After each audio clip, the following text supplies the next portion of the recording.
So I just wanted to add part 3 really quick about, it's interesting to me that even so it wasn't until after Job lost everybody, everything, circumstantial, existential to him, external to him, because God allowed this to happen. Just like Jesus in the boat with the disciples and the people, over, is it the sea, the river? Can't remember right now.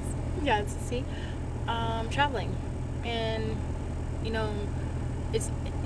Jesus knew that the storm would happen, but he didn't cause the storm to happen to the people, but he was there. He may have been sleeping, but he was aware. He's still present, and so all they had to do was ask him, like, Jesus, all you had to do was wake him up and say, God is omnipresent.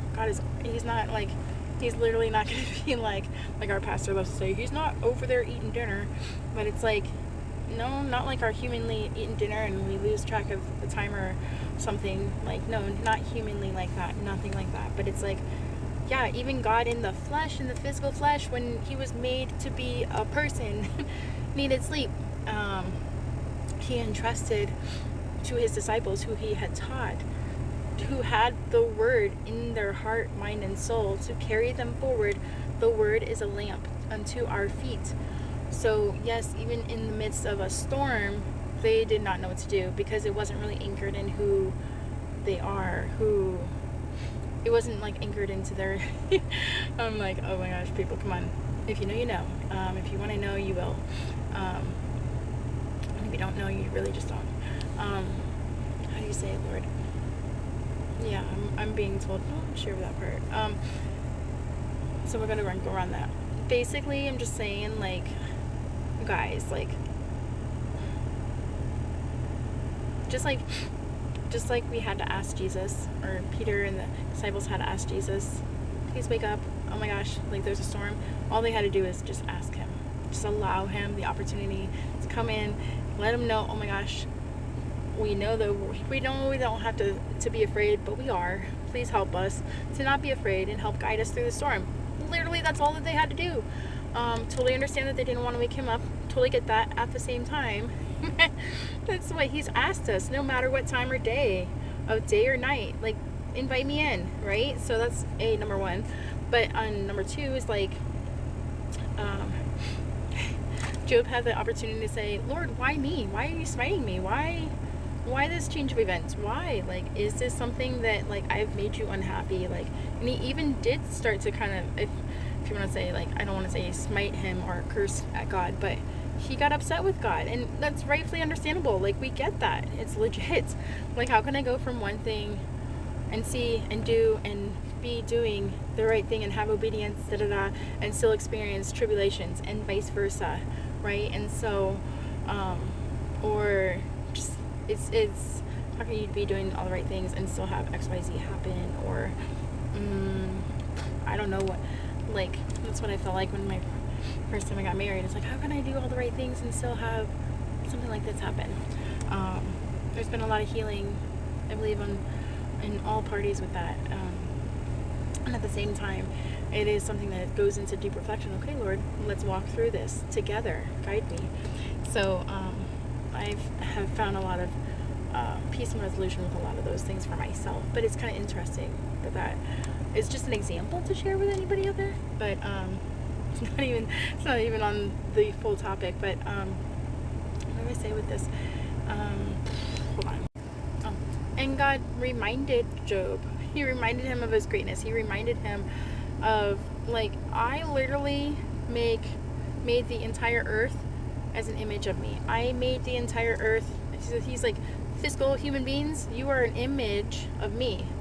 But my fingerprint is in the trees. My fingerprint, the very spirit of me and who I am, is in land. It's in the air. It's in the birds that fly. It's in how the gigantic sea animals live, breathe, and I was gonna say, and die, and how they nurture all of one another, each of their own type, and how it's not to say anybody, like, can't be with other types. It's just they all live peacefully amongst one another, and they all breathe the same water, they breathe the same air, they swim in the same, they live on the same, like, it's It's not about division. It's not about corruption. It's not about that, you guys. And so it's like, seriously? I know it's like I'm getting on a little bit like of a what? Like a soapbox. But I'm just like, hello. It's so funny, y'all. Let me just share. Okay, and once God shared, like, hey, like, he's the blueprint master. He's the one that sees it all. He's the one that sees how everything ties together, and he sees what's meant to be where, blah blah blah, right? And he sees it all, you guys. And I'm not going to go into detail because I'm being told to not do that here, because there are some people that really aren't going to use it for what that would be for, and that's sad. But go on a journey. You'll figure it out. God's going to show you and make it real to you, and I invite you in that. And it's such a beautiful, rich world, beautiful with him, and it's just amazing. I just wanted to share too, is like another thing is like 606. Do you not think, okay, so a lot of people are like, why did that happen to Job, blah blah blah. Some people think it's because like, oh, like whatever reasons. I have always had the perception and the perspective, even since I was a little girl, like, do people not realize, like, first of all, just the whole conversation happening, that God allowed Satan to steal, kill, and destroy, and bring that opportunity to, he said, just don't kill Job. He said, you can do anything you want to him, just do not kill him. And so he protected his life, which I found really interesting and really amazing, because he just, there's so much there. Okay, first of all, and second of all, I gotta go in 2 seconds.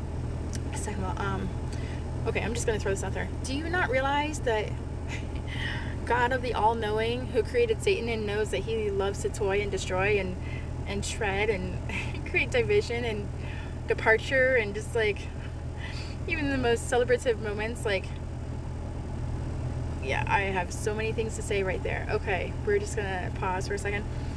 God knew all the positives. He knows all the positives. He knows all the constructives. He knows everything. Okay, he knows how many follicle hairs on your head, follicles of hair on your head. He knows all of these things. He knows what eye color you're gonna have if you have eyes. He knows our thoughts. He knows everything. So I love this, and I love that Job was like, why do I have to have a wrongdoing to have this happen to me? I have not done any wrongdoing. And it's like he spoke the truth, and it's almost like those who were sent to him, his friends and the people around him, couldn't understand, then why is this happening? It's like, that's not, Job isn't the person you should be asking. It's God. Go to God. Like, but anyways, Job was shown grace by God. He, through his trials, tribulations, his woeful cries to him, Lord, why is this happening? 818 on the clock. And he went to God with that, and he said, why?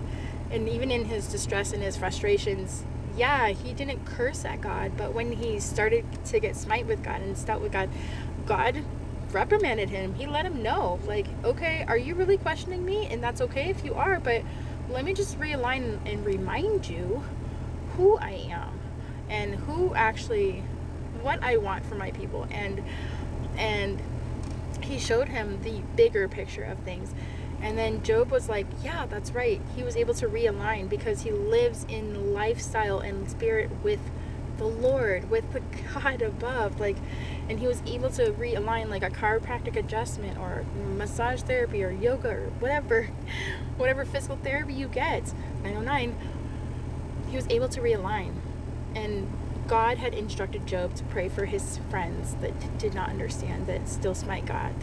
And it wasn't until that Job, when he realigned with God and he gave praise and he celebrated and he began to pray for his friends, and God rebuked his friends and then restored wealth and family and health back to Job.